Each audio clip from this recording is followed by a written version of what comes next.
أعوذ بالله من الشيطان الرجيم. بسم الله الرحمن الرحيم. ألف لام ميم.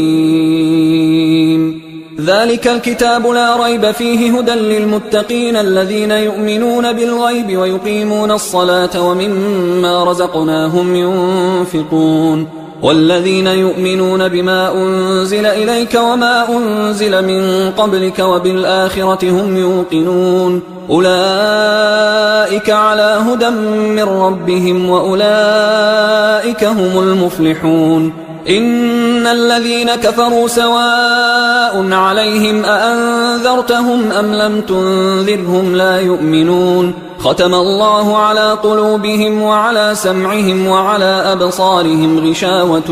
ولهم عذاب عظيم. ومن الناس من يقول آمنا بالله وباليوم الآخر وما هم بمؤمنين يخادعون الله والذين آمنوا وما يخدعون إلا أنفسهم وما يشعرون. في قلوبهم مرض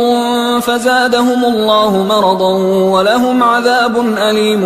بما كانوا يكذبون. وإذا قيل لهم لا تفسدوا في الأرض قالوا إنما نحن مصلحون ألا إنهم هم المفسدون ولكن لا يشعرون. وإذا قيل لهم آمنوا كما آمن الناس قالوا أنؤمن كما آمن السفهاء ألا إنهم هم السفهاء ولكن لا يعلمون. وإذا لقوا الذين آمنوا قالوا آمنا وإذا خلوا إلى شياطينهم قالوا إنا معكم إنما نحن مستهزئون. الله يستهزئ بهم ويمدهم في طغيانهم يعمهون. أولئك الذين اشتروا الضلالة بالهدى فما ربحت تجارتهم وما كانوا مهتدين. مثلهم كمثل الذي استوقد نارا فلما أضاءت ما حوله ذهب الله بنورهم وتركهم في ظلمات لا يبصرون. صم بكم عمي فهم لا يرجعون. أو كصيب من السماء فيه ظلمات ورعد وبرق يجعلون أصابعهم في آذانهم من الصواعق حذر الموت والله محيط بالكافرين. يكاد البرق يخطف أبصارهم كلما أضاء لهم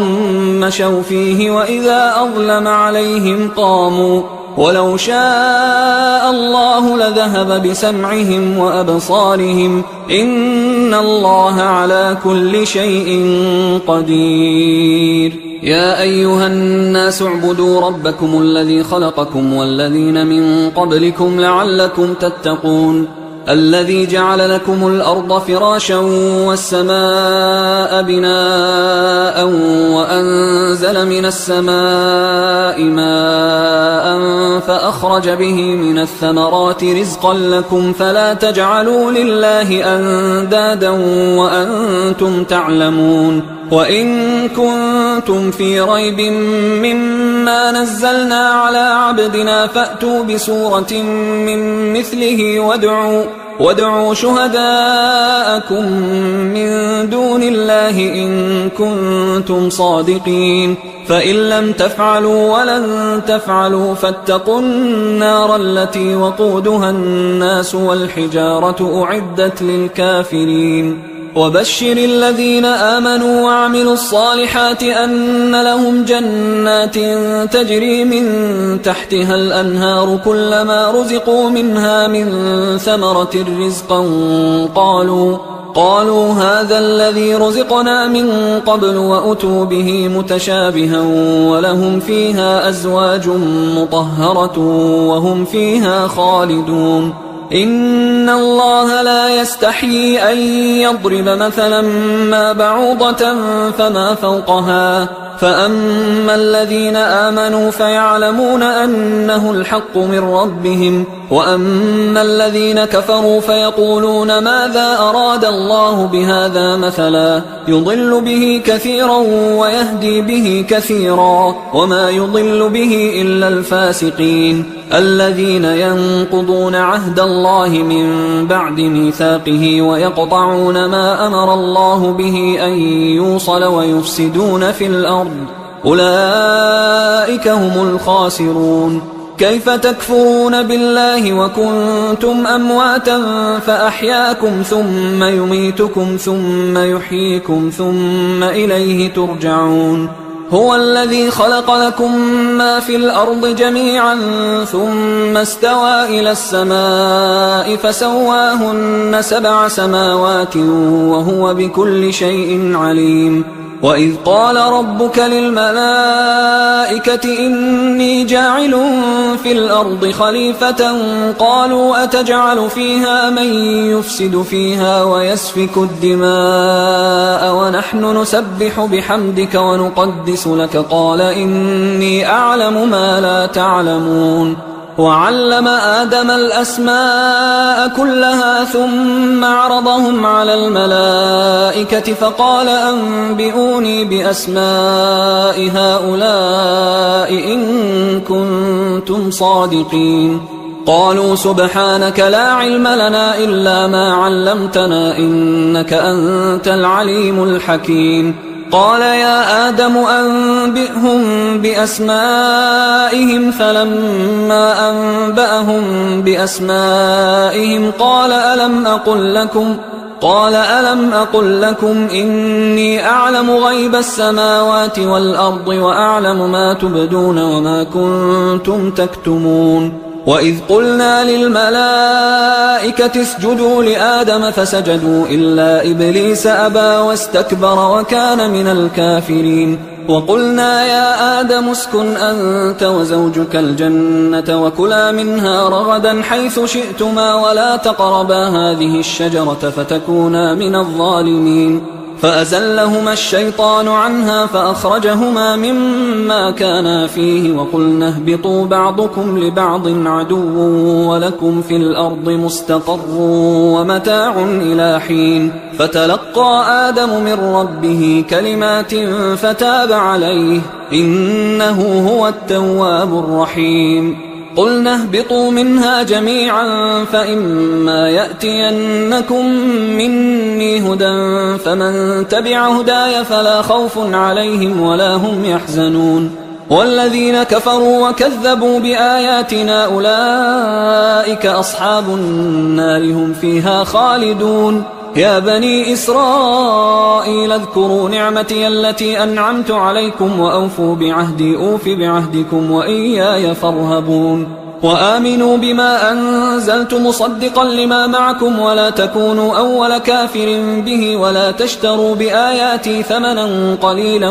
وإياي فاتقون. ولا تلبسوا الحق بالباطل وتكتموا الحق وأنتم تعلمون. وأقيموا الصلاة وآتوا الزكاة واركعوا مع الراكعين. أتأمرون الناس بالبر وتنسون أنفسكم وأنتم تتلون الكتاب أفلا تعقلون. واستعينوا بالصبر والصلاة وإنها لكبيرة إلا على الخاشعين الذين يظنون أنهم ملاقو ربهم وأنهم إليه راجعون. يا بني إسرائيل اذكروا نعمتي التي أنعمت عليكم وأني فضلتكم على العالمين. واتقوا يوما لا تجزي نفس عن نفس شيئا ولا يقبل منها شفاعة ولا يؤخذ منها عدل ولا هم ينصرون. وإذ نجيناكم من آل فرعون يسومونكم سوء العذاب يذبحون أبناءكم ويستحيون نساءكم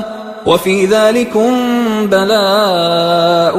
من ربكم عظيم. وإذ فرقنا بكم البحر فأنجيناكم وأغرقنا آل فرعون وأنتم تنظرون. وإذ واعدنا موسى 40 ليلة ثم اتخذتم العجل من بعده وأنتم ظالمون. ثم عفونا عنكم من بعد ذلك لعلكم تشكرون وإذ آتينا موسى الكتاب والفرقان لعلكم تهتدون وإذ قال موسى لقومه يا قوم إنكم ظلمتم أنفسكم باتخاذكم العجل فتوبوا إلى بارئكم فاقتلوا أنفسكم ذلكم خير لكم عند بارئكم فتاب عليكم إنه هو التواب الرحيم وإذ قلتم يا موسى لن نؤمن لك حتى نرى الله جهرة فأخذتكم الصاعقة وأنتم تنظرون ثم بعثناكم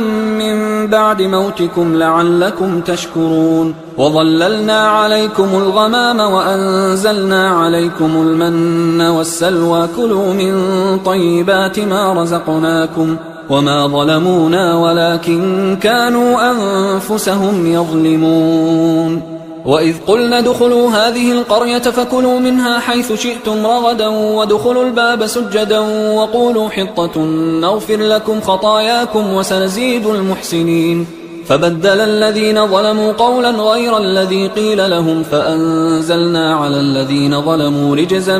من السماء بما كانوا يفسقون وإذ استسقى موسى لقومه فقلنا اضرب بعصاك الحجر فانفجرت منه 12 عينا قد علم كل أناس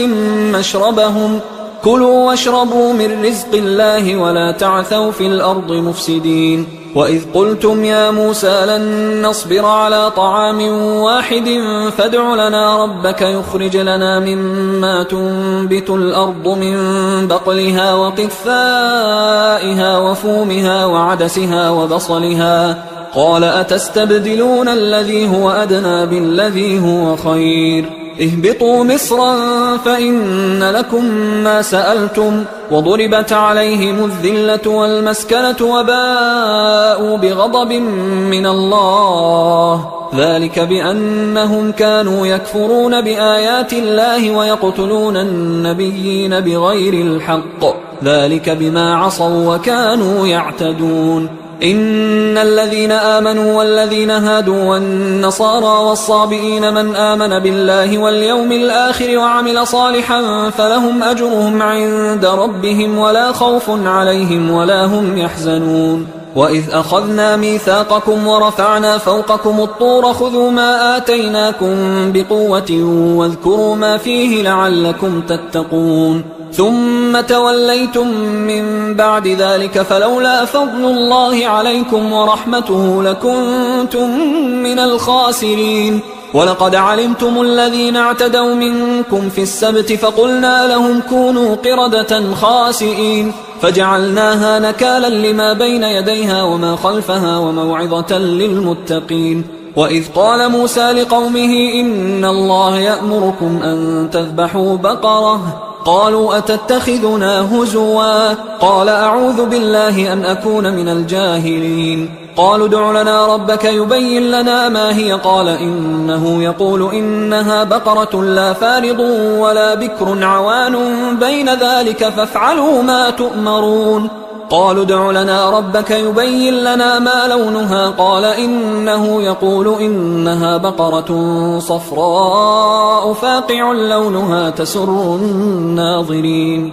قالوا ادع لنا ربك يبين لنا ما هي إن البقرة شابه علينا وإنا إن شاء الله لمهتدون قال إنه يقول إنها بقرة لا ذلول تثير الأرض ولا تسقي الحرث مسلمة لا شية فيها قالوا الآن جئت بالحق فذبحوها وما كادوا يفعلون وإذ قتلتم نفسا فادارأتم فيها والله مخرج ما كنتم تكتمون فقلنا اضربوه ببعضها كذلك يحيي الله الموتى ويريكم آياته لعلكم تعقلون ثم قست قلوبكم من بعد ذلك فهي كالحجارة أو أشد قسوة وإن من الحجارة لما يتفجر منه الأنهار وإن منها لما يشقق فيخرج منه الماء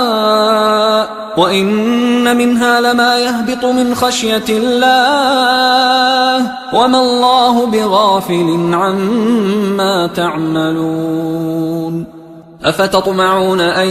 يؤمنوا لكم وقد كان فريق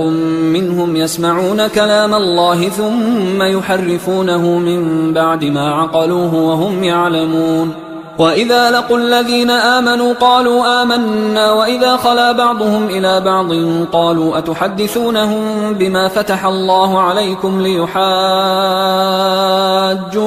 به عند ربكم أفلا تعقلون أولا يعلمون أن الله يعلم ما يسرون وما يعلنون ومنهم أميون لا يعلمون الكتاب إلا أماني وإنهم إلا يظنون فويل للذين يكتبون الكتاب بأيديهم ثم يقولون هذا من عند الله ليشتروا به ثمنا قليلا فويل لهم مما كتبت أيديهم وويل لهم مما يكسبون وقالوا لن تمسنا النار إلا أياما معدودة قل أتخذتم عند الله عهدا فلن يخلف الله عهده أم تقولون على الله ما لا تعلمون بلى من كسب سيئة وأحاطت به خطيئته فأولئك أصحاب النار هم فيها خالدون والذين آمنوا وعملوا الصالحات أولئك أصحاب الجنة هم فيها خالدون وإذ أخذنا ميثاق بني إسرائيل لا تعبدون إلا الله وبالوالدين إحسانا وذي القربى واليتامى والمساكين وقولوا للناس حسنا وأقيموا الصلاة وآتوا الزكاة ثم توليتم إلا قليلا منكم وأنتم معرضون وإذ أخذنا ميثاقكم لا تسفكون دماءكم ولا تخرجون أنفسكم من دياركم ثم أقررتم وأنتم تشهدون ثم أنتم هؤلاء تقتلون أنفسكم وتخرجون فريقا منكم من ديارهم تظاهرون عليهم بالإثم والعدوان وإن يأتوكم أسارى تفادوهم وهو محرم عليكم إخراجهم أفتؤمنون ببعض الكتاب وتكفرون ببعض فما جزاء من يفعل ذلك منكم إلا خزي في الحياة الدنيا ويوم القيامة يردون إلى أشد العذاب وما الله بغافل عما تعملون أولئك الذين اشتروا الحياة الدنيا بالآخرة فلا يخفف عنهم العذاب ولا هم ينصرون ولقد آتينا موسى الكتاب وقفينا من بعده بالرسل وآتينا عيسى ابن مريم البينات وأيدناه بروح القدس أفكلما جاءكم رسول بما لا تهوى أنفسكم استكبرتم ففريقا كذبتم وفريقا تقتلون وقالوا قلوبنا غلف بل لعنهم الله بكفرهم فقليلا ما يؤمنون ولما جاءهم كتاب من عند الله مصدق لما معهم وكانوا من قبل يستفتحون على الذين كفروا فلما جاءهم ما عرفوا كفروا به فلعنة الله على الكافرين بئس ما اشتروا به أنفسهم أن يكفروا بما أنزل الله بغيا أن ينزل الله من فضله على من يشاء من عباده فباءوا بغضب على غضب وللكافرين عذاب مهين وإذا قيل لهم آمنوا بما أنزل الله قالوا نؤمن بما أنزل علينا ويكفرون بما وراءه وهو الحق مصدقا لما معهم قل فلم تقتلون أنبياء الله من قبل إن كنتم مؤمنين ولقد جاءكم موسى بالبينات ثم اتخذتم العجل من بعده وأنتم ظالمون وإذ أخذنا ميثاقكم ورفعنا فوقكم الطور خذوا ما آتيناكم بقوة واسمعوا قالوا سمعنا وعصينا وأشربوا في قلوبهم العجل بكفرهم قل بئس ما يأمركم به إيمانكم إن كنتم مؤمنين قل إن كانت لكم الدار الآخرة عند الله خالصة من دون الناس فتمنوا الموت إن كنتم صادقين ولن يتمنوه أبدا بما قدمت أيديهم والله عليم بالظالمين ولتجدنهم أحرص الناس على حياة ومن الذين أشركوا يود أحدهم لو يعمر 1000 سنة وما هو بمزحزحه من العذاب أن يعمر والله بصير بما يعملون قل من كان عدوا لجبريل فإنه نزله على قلبك بإذن الله مصدقا لما بين يديه وهدى وبشرى للمؤمنين من كان عدوا لله وملائكته ورسله وجبريل وميكال فإن الله عدو للكافرين ولقد أنزلنا إليك آيات بينات وما يكفر بها إلا الفاسقون أوكلما عاهدوا عهدا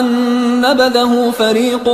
منهم بل أكثرهم لا يؤمنون ولما جاءهم رسول من عند الله مصدق لما معهم نبذ فريق من الذين أوتوا الكتاب كتاب الله وراء ظهورهم كأنهم لا يعلمون واتبعوا ما تتلو الشياطين على ملك سليمان وما كفر سليمان ولكن الشياطين كفروا يعلمون الناس السحر وما أنزل على الملكين ببابل هاروت وماروت وما يعلمان من أحد حتى يقولا إنما نحن فتنة فلا تكفر فيتعلمون منهما ما يفرقون به بين المرء وزوجه وما هم بضارين به من أحد إلا بإذن الله ويتعلمون ما يضرهم ولا ينفعهم ولقد علموا لمن اشتراه ما له في الآخرة من خلاق ولبئس ما شروا به أنفسهم لو كانوا يعلمون ولو أنهم آمنوا واتقوا لمثوبة من عند الله خير لو كانوا يعلمون يا أيها الذين آمنوا لا تقولوا راعنا وقولوا انظرنا واسمعوا وللكافرين عذاب أليم ما يود الذين كفروا من أهل الكتاب ولا المشركين أن ينزل عليكم من خير من ربكم والله يختص برحمته من يشاء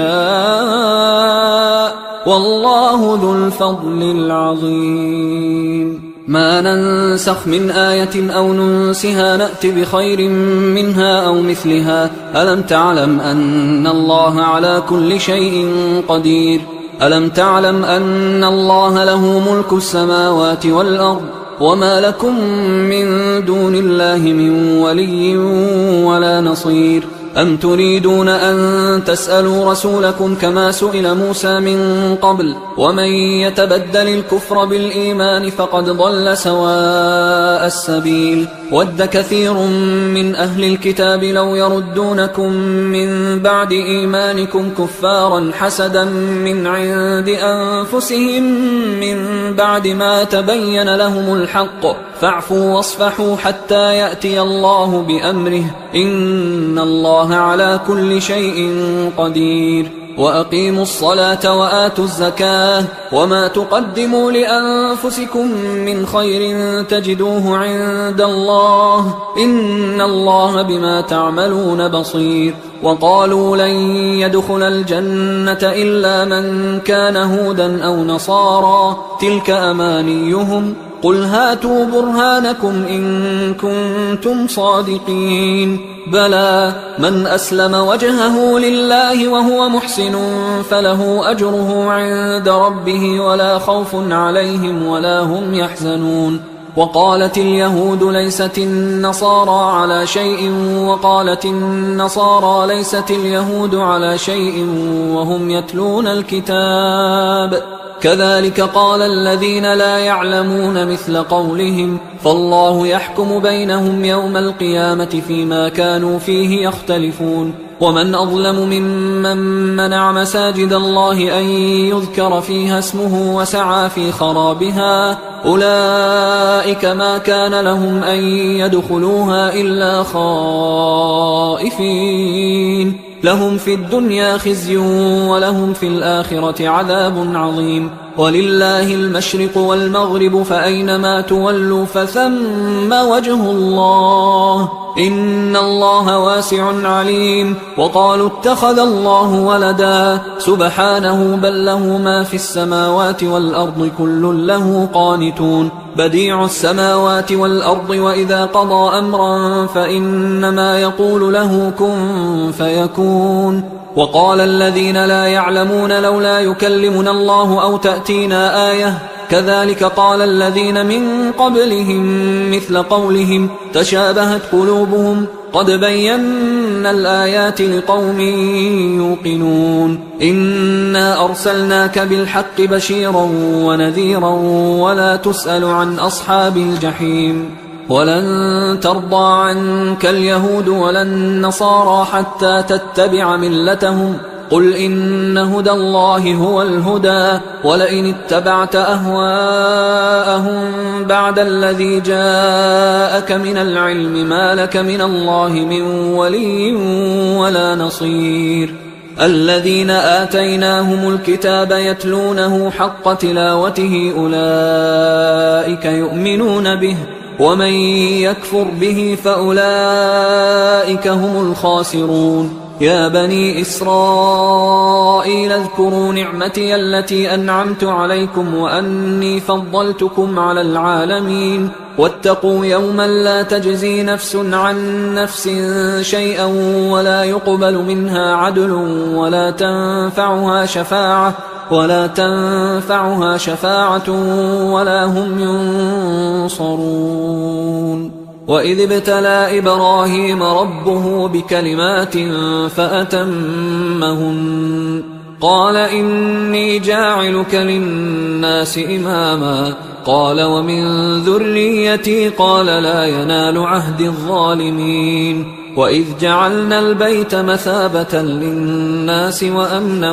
واتخذوا من مقام إبراهيم مصلى وعهدنا إلى إبراهيم وإسماعيل أن طهرا بيتي للطائفين والعاكفين والركع السجود. وإذ قال إبراهيم رب اجعل هذا بلدا آمنا وارزق أهله من الثمرات من آمن منهم بالله واليوم الآخر قال ومن كفر فأمتعه قليلا ثم أضطره إلى عذاب النار وبئس المصير. وإذ يرفع إبراهيم القواعد من البيت وإسماعيل ربنا تقبل منا إنك أنت السميع العليم ربنا وجعلنا مسلمين لك ومن ذريتنا أمة مسلمة لك وأرنا مناسكنا وتب علينا إنك أنت التواب الرحيم ربنا وبعث فيهم رسولا منهم يتلو عليهم آياتك ويعلمهم الكتاب والحكمة ويزكيهم إنك أنت العزيز الحكيم. ومن يرغب عن ملة إبراهيم إلا من سفه نفسه ولقد اصطفيناه في الدنيا وإنه في الآخرة لمن الصالحين إذ قال له ربه أسلم قال أسلمت لرب العالمين ووصى بها إبراهيم بنيه ويعقوب يا بني إن الله اصطفى لكم الدين فلا تموتن إلا وأنتم مسلمون أم كنتم شهداء إذ حضر يعقوب الموت إذ قال لبنيه ما تعبدون من بعدي قالوا نعبد إلهك وإله آبائك إبراهيم وإسماعيل وإسحاق إلها واحدا ونحن له مسلمون تلك أمة قد خلت لها ما كسبت ولكم ما كسبتم ولا تسألون عما كانوا يعملون وقالوا كونوا هودا أو نصارى تهتدوا قل بل ملة إبراهيم حنيفا وما كان من المشركين قولوا آمنا بالله وما أنزل إلينا وما أنزل إلى إبراهيم وإسماعيل وإسحاق ويعقوب والأسباط وما أوتي موسى وعيسى وما أوتي النبيون من ربهم لا نفرق بين أحد منهم ونحن له مسلمون فإن آمنوا بمثل ما آمنتم به فقد اهتدوا وإن تولوا فإنما هم في شقاق فسيكفيكهم الله وهو السميع العليم صبغة الله ومن أحسن من الله صبغة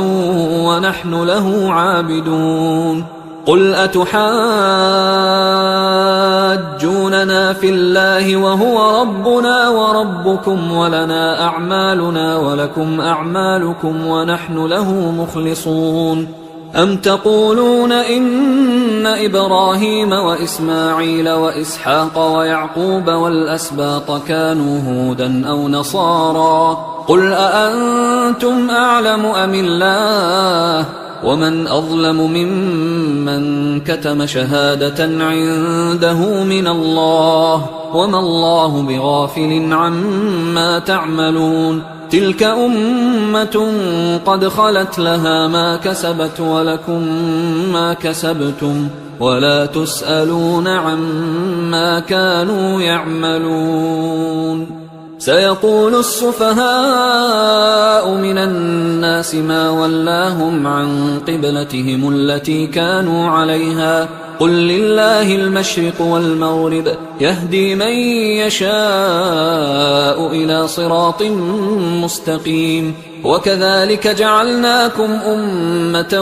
وسطا لتكونوا شهداء على الناس ويكون الرسول عليكم شهيدا وما جعلنا القبلة التي كنت عليها إلا لنعلم من يتبع الرسول ممن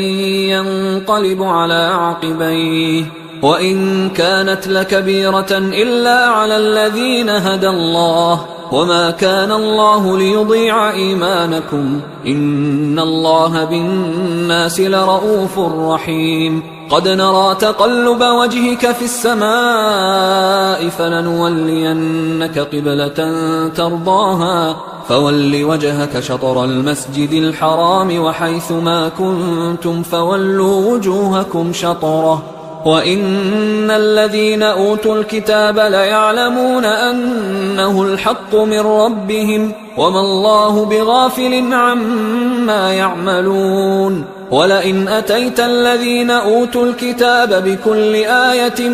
ما تبعوا قبلتك وما أنت بتابع قبلتهم وما بعضهم بتابع قبلة بعض ولئن اتبعت أهواءهم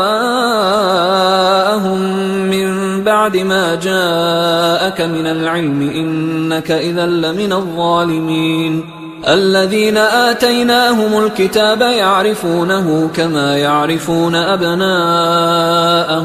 وإن فريقا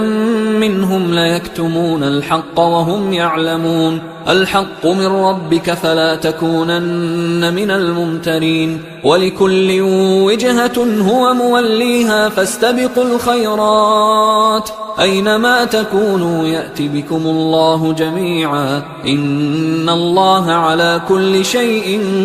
قدير ومن حيث خرجت فول وجهك شطر المسجد الحرام وإنه للحق من ربك وما الله بغافل عما تعملون ومن حيث خرجت فول وجهك شطر المسجد الحرام وحيث ما كنتم فولوا وجوهكم شطره لئلا يكون للناس عليكم حجة إلا الذين ظلموا منهم فلا تخشوهم واخشوني ولأتم نعمتي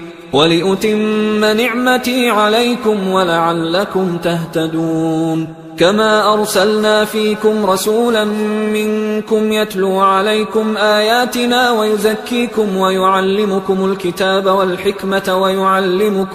ويعلمكم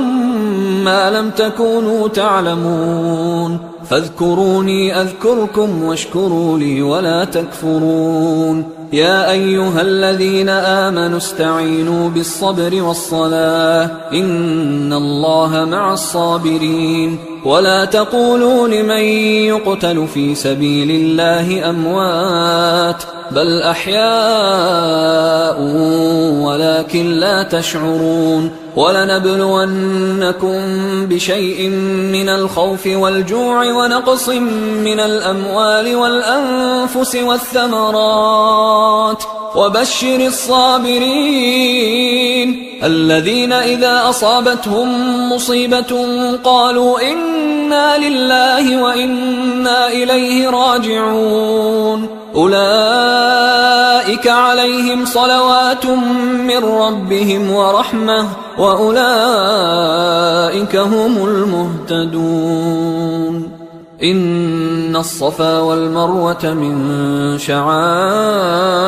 الله فمن حج البيت أو اعتمر فلا جناح عليه أن يطوف بهما ومن تطوع خيرا فإن الله شاكر عليم إن الذين يكتمون ما أنزلنا من البينات والهدى من بعد ما بيناه للناس في الكتاب أولئك يلعنهم الله ويلعنهم اللاعنون إلا الذين تابوا وأصلحوا وبينوا فأولئك أتوب عليهم وأنا التواب الرحيم إن الذين كفروا وماتوا وهم كفار أولئك عليهم لعنة الله والملائكة والناس أجمعين خالدين فيها لا يخفف عنهم العذاب ولا هم ينظرون وإلهكم إله واحد لا إله إلا هو الرحمن الرحيم إن في خلق السماوات والأرض واختلاف الليل والنهار والفلك التي تجري في البحر بما ينفع الناس وما أنزل الله من السماء من ماء فأحيا به الأرض بعد موتها وبث فيها من كل دابة وتصريف الرياح والسحاب المسخر بين السماء والأرض لآيات لقوم يعقلون ومن الناس من يتخذ من دون الله أندادا يحبونهم كحب الله والذين آمنوا أشد حبا لله ولو يرى الذين ظلموا إذ يرون العذاب أن القوة لله جميعا وأن الله شديد العذاب إذ تبرأ الذين اتبعوا من الذين اتبعوا ورأوا العذاب وتقطعت بهم الأسباب وقال الذين اتبعوا لو أن لنا كرة فنتبرأ منهم كما تبرأوا منا كذلك يريهم الله أعمالهم حسرات عليهم وما هم بخارجين من النار يا أيها الناس كلوا مما في الأرض حلالا طيبا ولا تتبعوا خطوات الشيطان إنه لكم عدو مبين إنما يأمركم بالسوء والفحشاء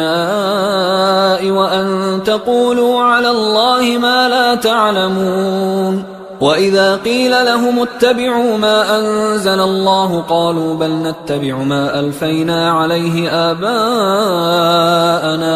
أولو كان آباؤهم لا يعقلون شيئا ولا يهتدون ومثل الذين كفروا كمثل الذي ينعق بما لا يسمع إلا دعاء ونداء صم بكم عمي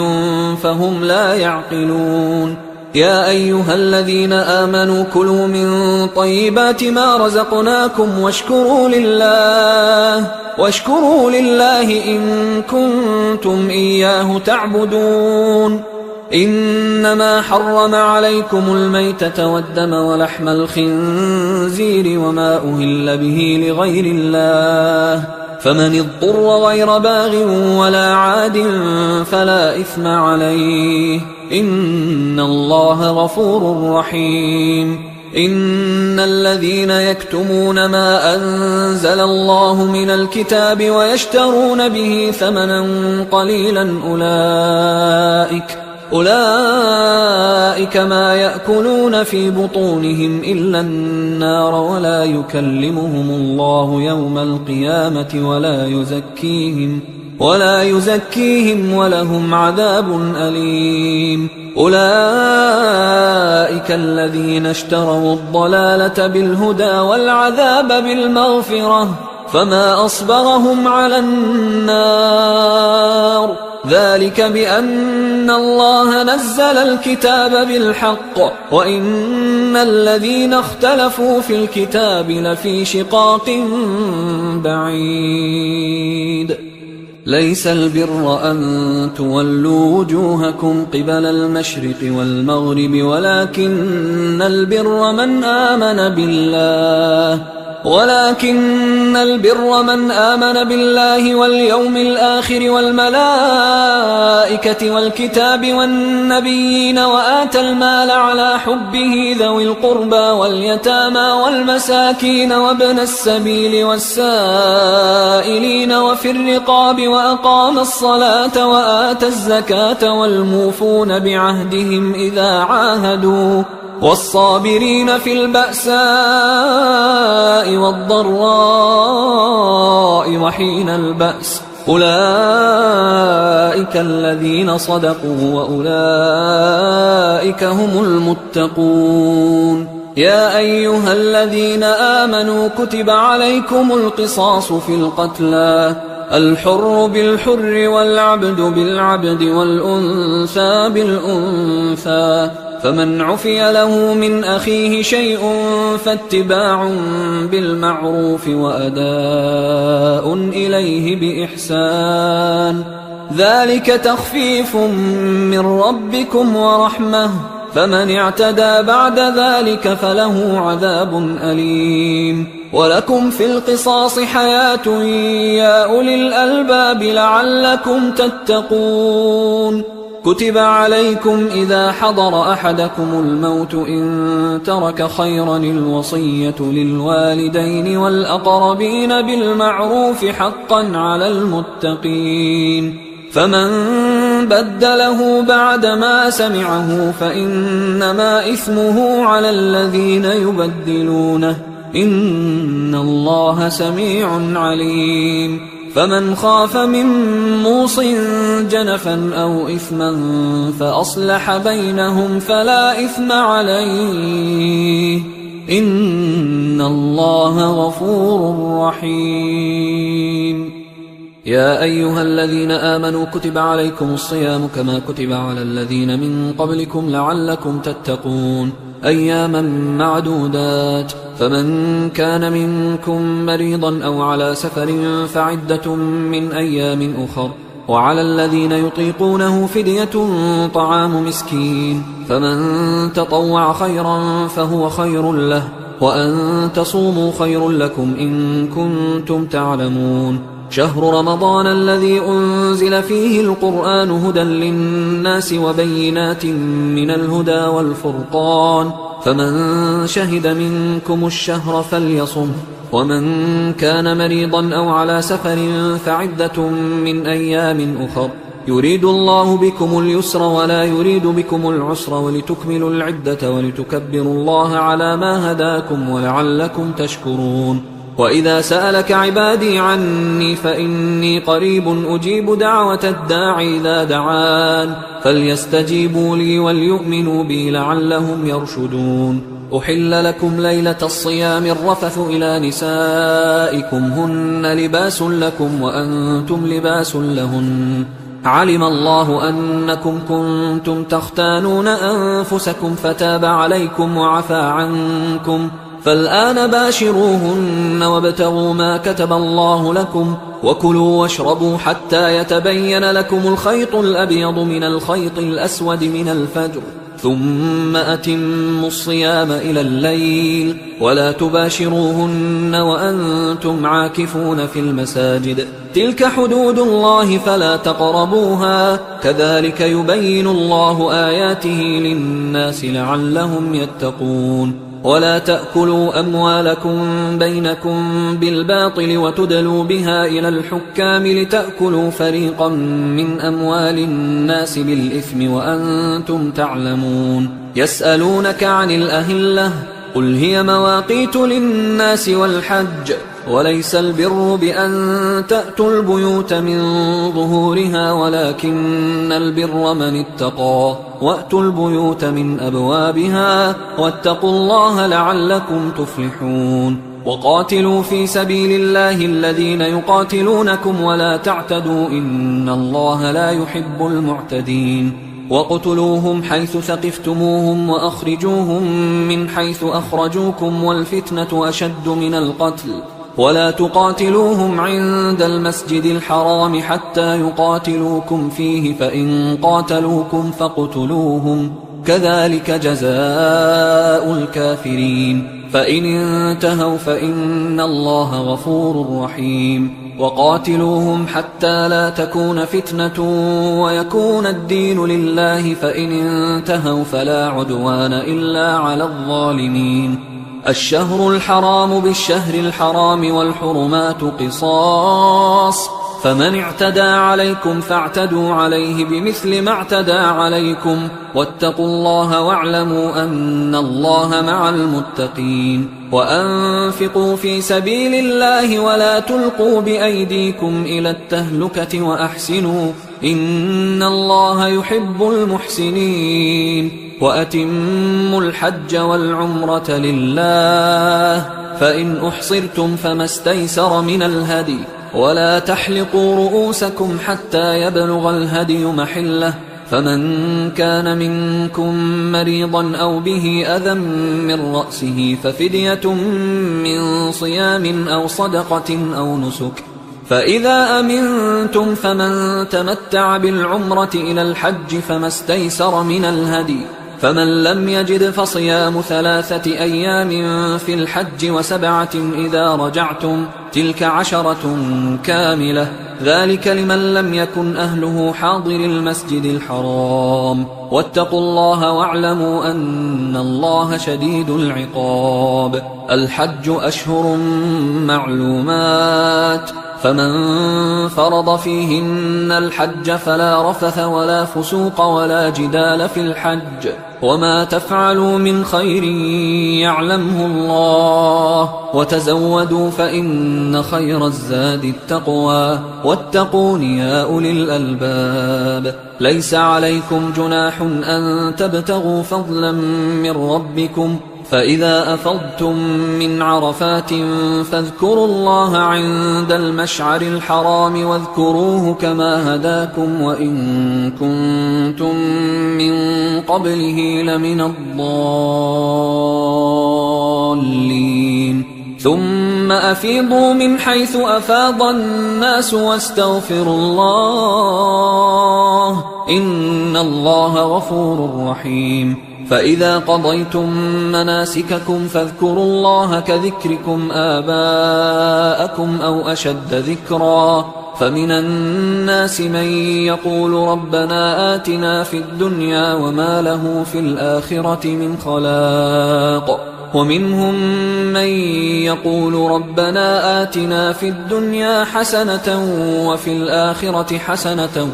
وقنا عذاب النار أولئك لهم نصيب مما كسبوا والله سريع الحساب واذكروا الله في أيام معدودات فمن تعجل في يومين فلا إثم عليه ومن تأخر فلا إثم عليه لمن اتقى واتقوا الله واعلموا أنكم إليه تحشرون ومن الناس من يعجبك قوله في الحياة الدنيا ويشهد الله على ما في قلبه وهو ألد الخصام وإذا تولى سعى في الأرض ليفسد فيها ويهلك الحرث والنسل والله لا يحب الفساد وإذا قيل له اتق الله أخذته العزة بالإثم فحسبه جهنم ولبئس المهاد ومن الناس من يشري نفسه ابتغاء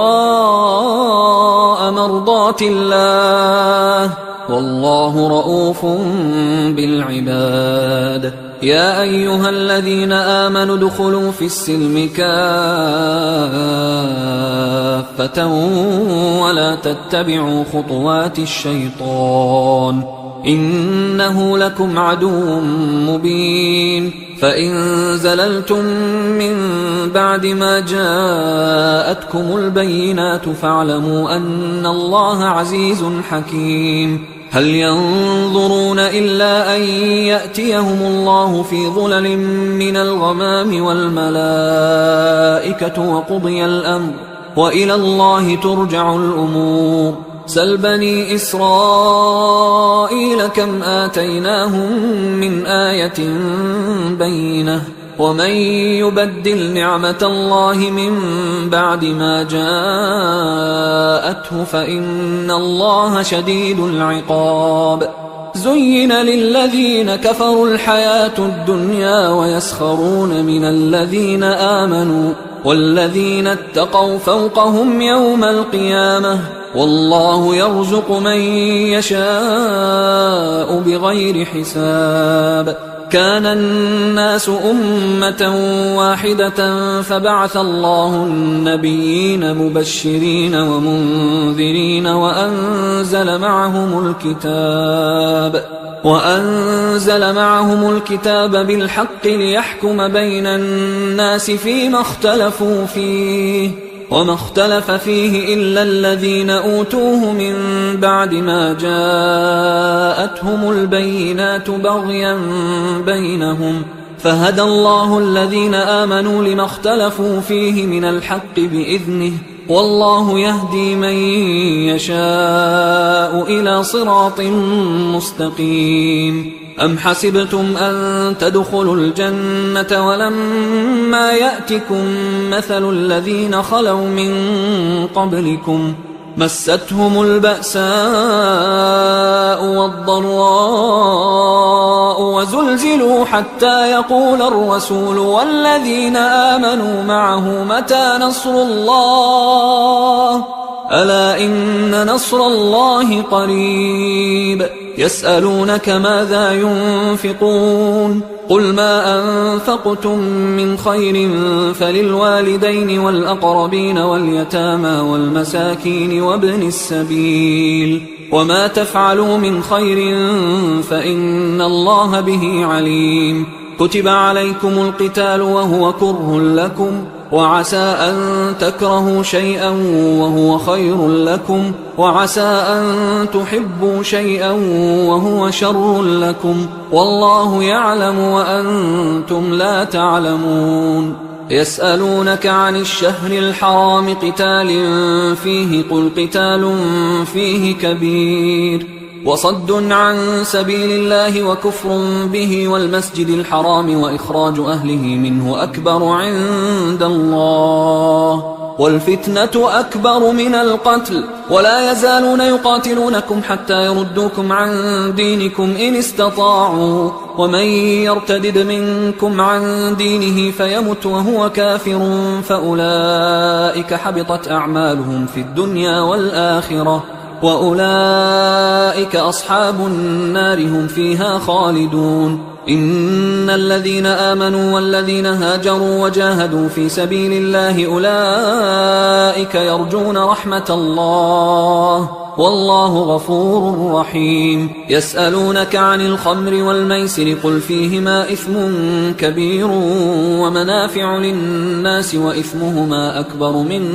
نفعهما ويسألونك ماذا ينفقون قل العفو كذلك يبين الله لكم الآيات لعلكم تتفكرون في الدنيا والآخرة ويسألونك عن اليتامى قل إصلاح لهم خير وإن تخالطوهم فإخوانكم والله يعلم المفسد من المصلح ولو شاء الله لأعنتكم إن الله عزيز حكيم ولا تنكحوا المشركات حتى يؤمنوا ولأمة مؤمنة خير من مشركة ولو أعجبتكم ولا تنكحوا المشركين حتى يؤمنوا ولعبد مؤمن خير من مشرك ولو أعجبكم أولئك يدعون إلى النار والله يدعو إلى الجنة والمغفرة بإذنه ويبين آياته للناس لعلهم يتذكرون ويسألونك عن المحيض قل هو أذى فاعتزلوا النساء في المحيض ولا تقربوهن حتى يطهرن فإذا تطهرن فأتوهن من حيث أمركم الله إن الله يحب التوابين ويحب المتطهرين نساؤكم حرث لكم فأتوا حرثكم أنى شئتم وقدموا لأنفسكم واتقوا الله واعلموا أنكم ملاقوه وبشر المؤمنين ولا تجعلوا الله عرضة لأيمانكم أن تبروا وتتقوا وتصلحوا بين الناس والله سميع عليم لا يؤاخذكم الله باللغو في أيمانكم ولكن يؤاخذكم بما كسبت قلوبكم والله غفور حليم للذين يؤلون من نسائهم تربص 4 أشهر فإن فاءوا فإن الله غفور رحيم وإن عزموا الطلاق فإن الله سميع عليم والمطلقات يتربصن بأنفسهن 3 قروء ولا يحل لهن أن يكتمن ما خلق الله في أرحامهن إن كن يؤمن بالله واليوم الآخر وبعولتهن أحق بردهن في ذلك إن أرادوا إصلاحا ولهن مثل الذي عليهن بالمعروف وللرجال عليهن درجة والله عزيز حكيم الطلاق 2 فإمساك بمعروف أو تسريح بإحسان ولا يحل لكم أن تأخذوا مما آتيتموهن شيئا إلا أن يخافا ألا يقيما حدود الله فإن خفتم ألا يقيما حدود الله فلا جناح عليهما فيما افتدت به، تلك حدود الله فلا تعتدوها، ومن يتعد حدود الله فأولئك هم الظالمون. فإن طلقها فلا تحل له من بعد حتى تنكح زوجا غيره، فإن طلقها فلا جناح عليهما أن يتراجعا إن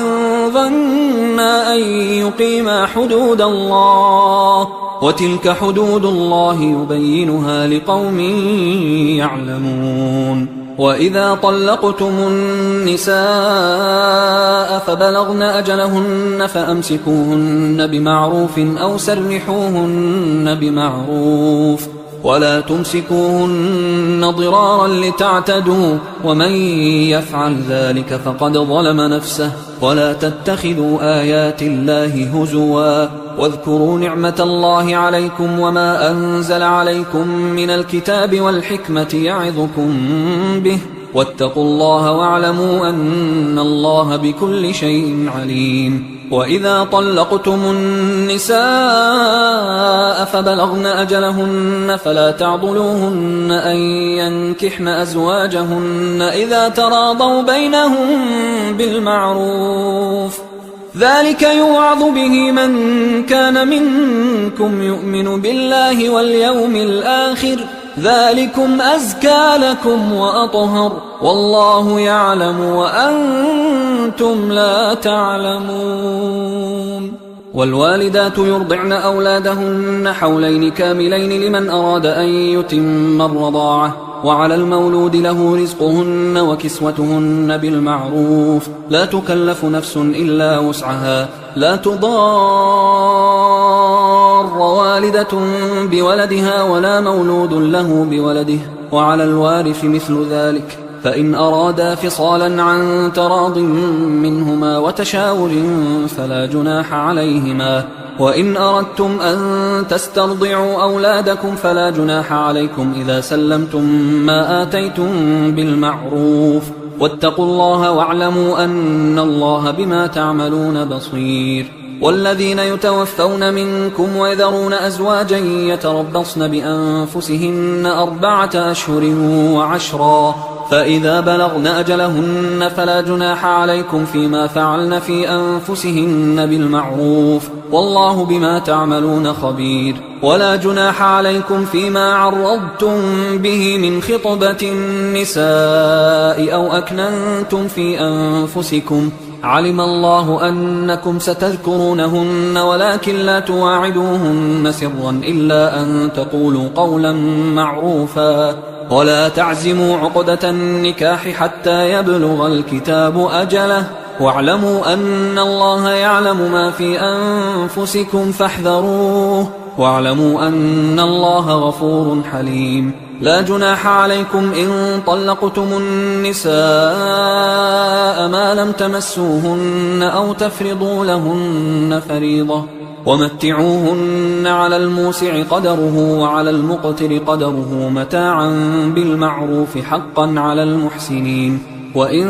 طلقتموهن من قبل أن تمسوهن وقد فرضتم لهن فريضة فنصف ما فرضتم إلا أن يعفون أو يعفو الذي بيده عقدة النكاح، وأن تعفوا أقرب للتقوى، ولا تنسوا الفضل بينكم، إن الله بما تعملون بصير. حافظوا على الصلوات والصلاة الوسطى وقوموا لله قانتين، فإن خفتم فرجالا أو ركبانا، فإذا أمنتم فاذكروا الله كما علمكم ما لم تكونوا تعلمون. والذين يتوفون منكم ويذرون أزواجا وصية لأزواجهم متاعا إلى الحول غير إخراج، فإن خرجن فلا جناح عليكم فيما فعلن في أنفسهن من معروف، والله عزيز حكيم. وللمطلقات متاع بالمعروف حقا على المتقين، كذلك يبين الله لكم آياته لعلكم تعقلون. ألم تر إلى الذين خرجوا من ديارهم وهم ألوف حذر الموت فقال لهم الله موتوا ثم أحياهم، إن الله لذو فضل على الناس ولكن أكثر الناس لا يشكرون. وقاتلوا في سبيل الله واعلموا أن الله سميع عليم. من ذا الذي يقرض الله قرضا حسنا فيضاعفه له أضعافا كثيرة، والله يقبض ويبسط وإليه ترجعون. ألم تر إلى الملأ من بني إسرائيل من بعد موسى إذ قالوا لنبي له مبعث لنا ملكا نقاتل في سبيل الله، قال هل عسيتم إن كتب عليكم القتال ألا تقاتلوا؟ قالوا وما لنا ألا نقاتل في سبيل الله وقد أخرجنا من ديارنا وأبنائنا، فلما كتب عليهم القتال تولوا إلا قليلا منهم، والله عليم بالظالمين. وقال لهم نبيهم إن الله قد بعث لكم طالوت ملكا، قالوا أنى يكون له الملك علينا ونحن أحق بالملك منه ولم يؤت سعة من المال، قال إن الله اصطفاه عليكم وزاده بسطة في العلم والجسم، والله يؤتي ملكه من يشاء والله واسع عليم. وقال لهم نبيهم إن آية ملكه أن يأتيكم التابوت فيه سكينة من ربكم وبقية مما ترك آل موسى وآل هارون تحمله الملائكة، إن في ذلك لآية لكم إن كنتم مؤمنين. فلما فصل طالوت بالجنود قال إن الله مبتليكم بنهر فمن شرب منه فليس مني ومن لم يطعمه فإنه مني إلا من اغترف غرفة بيده، فشربوا منه إلا قليلا منهم. فلما جاوزه هو والذين آمنوا معه قالوا لا طاقة لنا اليوم بجالوت وجنوده،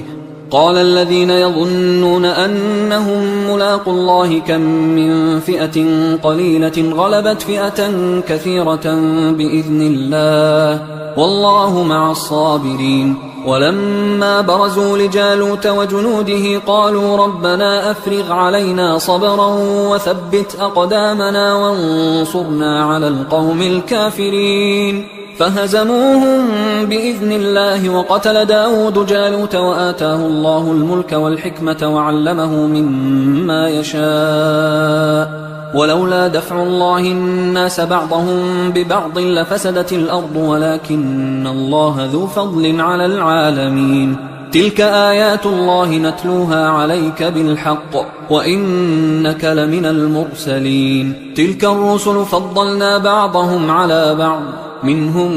من كلم الله ورفع بعضهم درجات، وآتينا عيسى ابن مريم البينات وأيدناه بروح القدس، ولو شاء الله ما اقتتل الذين من بعدهم من بعد ما جاءتهم البينات ولكن اختلفوا فمنهم من آمن ومنهم من كفر، ولو شاء الله ما اقتتلوا ولكن الله يفعل ما يريد. يا أيها الذين آمنوا أنفقوا مما رزقناكم من قبل أن يأتي يوم لا بيع فيه ولا خلة ولا شفاعة والكافرون هم الظالمون. الله لا إله إلا هو الحي القيوم لا تأخذه سنة ولا نوم، له ما في السماوات وما في الأرض، من ذا الذي يشفع عنده إلا بإذنه، يعلم ما بين أيديهم وما خلفهم ولا يحيطون بشيء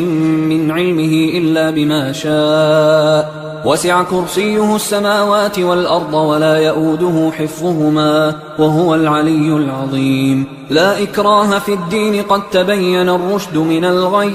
فمن يكفر بالطاغوت ويؤمن بالله فقد استمسك بالعروة الوثقى لا انفصام لها، والله سميع عليم. الله ولي الذين آمنوا يخرجهم من الظلمات إلى النور، والذين كفروا أولياؤهم الطاغوت يخرجونهم من النور إلى الظلمات، أولئك أصحاب النار هم فيها خالدون. ألم تر إلى الذي حاج إبراهيم في ربه أن آتاه الله الملك إذ قال إبراهيم ربي الذي يحيي ويميت قال أنا أحيي وأميت. قال إبراهيم فإن الله يأتي بالشمس من المشرق فأت بها من المغرب فبهت الذي كفر والله لا يهدي القوم الظالمين. أو كالذي مر على قرية وهي خاوية على عروشها قال أنى يحيي هذه الله بعد موتها فأماته الله 100 عام ثم بعثه قال كم لبثت؟ قال لبثت يوما أو بعض يوم. قال بل لبثت 100 عام فانظر إلى طعامك وشرابك لم يتسنه وانظر إلى حمارك ولنجعلك آية للناس وانظر إلى العظام كيف ننشزها ثم نكسوها لحما فلما تبين له قال أعلم أن الله على كل شيء قدير. وإذ قال إبراهيم رب أرني كيف تحيي الموتى قال أولم تؤمن قال بلى ولكن ليطمئن قلبي قال فخذ 4 من الطير فصرهن إليك ثم اجعل على كل جبل منهن جزءا ثم ادعهن يأتينك سعيا واعلم أن الله عزيز حكيم. مثل الذين ينفقون أموالهم في سبيل الله كمثل حبة أنبتت 7 سنابل في كل سنبلة 100 حبة والله يضاعف لمن يشاء والله واسع عليم. الذين ينفقون أموالهم في سبيل الله ثم لا يتبعون ما أنفقوا منا ولا أذى لهم أجرهم عند ربهم ولا خوف عليهم ولا هم يحزنون. قول معروف ومغفرة خير من صدقة يتبعها أذى والله غني حليم. يا أيها الذين آمنوا لا تبطلوا صدقاتكم بالمن والأذى كالذي ينفق ماله رئاء الناس ولا يؤمن بالله واليوم الآخر فمثله كمثل صفوان عليه تراب فأصابه وابل فتركه صلدا لا يقدرون على شيء مما كسبوا والله لا يهدي القوم الكافرين. ومثل الذين ينفقون أموالهم ابتغاء مرضات الله وتثبيتا من أنفسهم كمثل جنة بربوة أصابها وابل فآتت أكلها ضعفين فإن لم يصبها وابل فطل والله بما تعملون بصير. أيود أحدكم أن تكون له جنة من نخيل وأعناب تجري من تحتها الأنهار له فيها من كل الثمرات وأصابه الكبر وله ذرية ضعفاء فأصابها إعصار فيه نار فاحترقت كذلك يبين الله لكم الآيات لعلكم تتفكرون. يا أيها الذين آمنوا أنفقوا من طيبات ما كسبتم ومما أخرجنا لكم من الأرض ولا تيمموا الخبيث منه تنفقون ولستم بآخذيه إلا أن تغمضوا فيه واعلموا أن الله غني حميد. الشيطان يعدكم الفقر ويأمركم بالفحشاء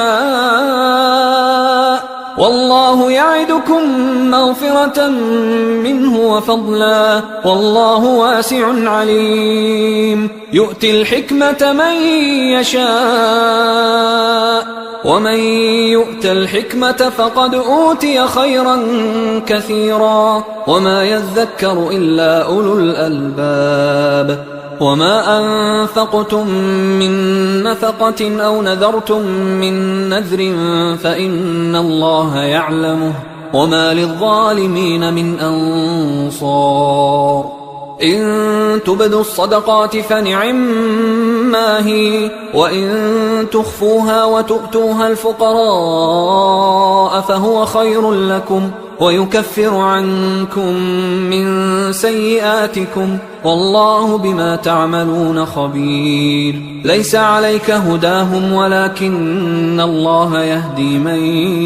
يشاء. وما تنفقوا من خير فلأنفسكم وما تنفقون إلا ابتغاء وجه الله وما تنفقوا من خير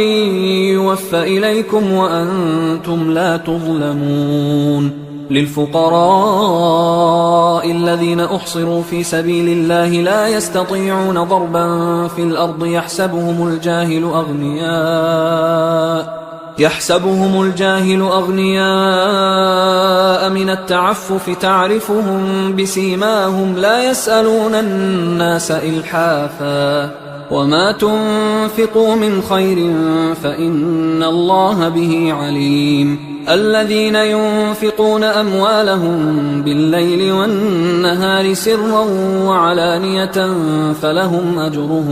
فلهم أجرهم عند ربهم ولا خوف عليهم ولا هم يحزنون. الذين يأكلون الربا لا يقومون إلا كما يقوم الذي يتخبطه الشيطان من المس ذلك بأنهم قالوا إنما البيع مثل الربا وأحل الله البيع وحرم الربا. فمن جاءه موعظة من ربه فانتهى فله ما سلف وأمره إلى الله ومن عاد فأولئك أصحاب النار هم فيها خالدون. يمحق الله الربا ويربي الصدقات والله لا يحب كل كفار أثيم. إن الذين آمنوا وعملوا الصالحات وأقاموا الصلاة وآتوا الزكاة لهم أجرهم عند ربهم ولا خوف عليهم ولا هم يحزنون. يا أيها الذين آمنوا اتقوا الله وذروا ما بقي من الربا إن كنتم مؤمنين فإن لم تفعلوا فأذنوا بحرب من الله ورسوله وإن تبتم فلكم رؤوس أموالكم لا تظلمون ولا تظلمون. وإن كان ذو عسرة فنظرة إلى ميسرة وأن تصدقوا خير لكم إن كنتم تعلمون. واتقوا يوما ترجعون فيه إلى الله ثم توفى كل نفس ما كسبت وهم لا يظلمون. يا أيها الذين آمنوا إذا تداينتم بدين إلى أجل مسمى فاكتبوه وليكتب بينكم كاتب بالعدل ولا يأب كاتب أن يكتب كما علمه الله فليكتب وليملل الذي عليه الحق وليتق الله ربه ولا يبخس منه شيئا فإن كان الذي عليه الحق سفيها أو ضعيفا أو لا يستطيع أن يمله فليملل وليه بالعدل واستشهدوا شهيدين من رجالكم فإن لم يكونا رجلين فرجل وامرأتان ممن ترضون من الشهداء أن تضل إحداهما فتذكر إحداهما الأخرى ولا يأبى الشهداء إذا ما دعوا ولا تسأموا أن تكتبوه صغيرا أو كبيرا إلى أجله ذلكم أقسط عند الله وأقوم للشهادة وأدنى أن لا ترتابوا إلا أن تكون تجارة حاضرة تديرونها بينكم فليس عليكم جناح ألا تكتبوها، وأشهدوا إذا تبايعتم، ولا يضار كاتب ولا شهيد، وإن تفعلوا فإنه فسوق بكم، واتقوا الله ويعلمكم الله، والله بكل شيء عليم. وإن كنتم على سفر ولم تجدوا كاتبا فرهان مقبوضة، فإن أمن بعضكم بعضا فليؤدي الذي اؤتمن أمانته وليتق الله ربه ولا تكتموا الشهادة، ومن يكتمها فإنه آثم قلبه، والله بما تعملون عليم. لله ما في السماوات وما في الأرض، وإن تبدوا ما في أنفسكم أو تخفوه يحاسبكم به الله، فيغفر لمن يشاء ويعذب من يشاء، والله على كل شيء قدير. آمن الرسول بما أنزل إليه من ربه والمؤمنون كل آمن بالله وملائكته وكتبه ورسله لا نفرق بين أحد من رسله، وقالوا سمعنا وأطعنا غفرانك ربنا وإليك المصير. لا يكلف الله نفسا إلا وسعها، لها ما كسبت وعليها ما اكتسبت، ربنا لا تؤاخذنا إن نسينا أو أخطأنا، ربنا ولا تحمل علينا إصرا كما حملته على الذين من قبلنا، ربنا ولا تحملنا ما لا طاقة لنا به، واعف عنا واغفر لنا وارحمنا، أنت مولانا فانصرنا على القوم الكافرين. حصريا على قارئ القرآن.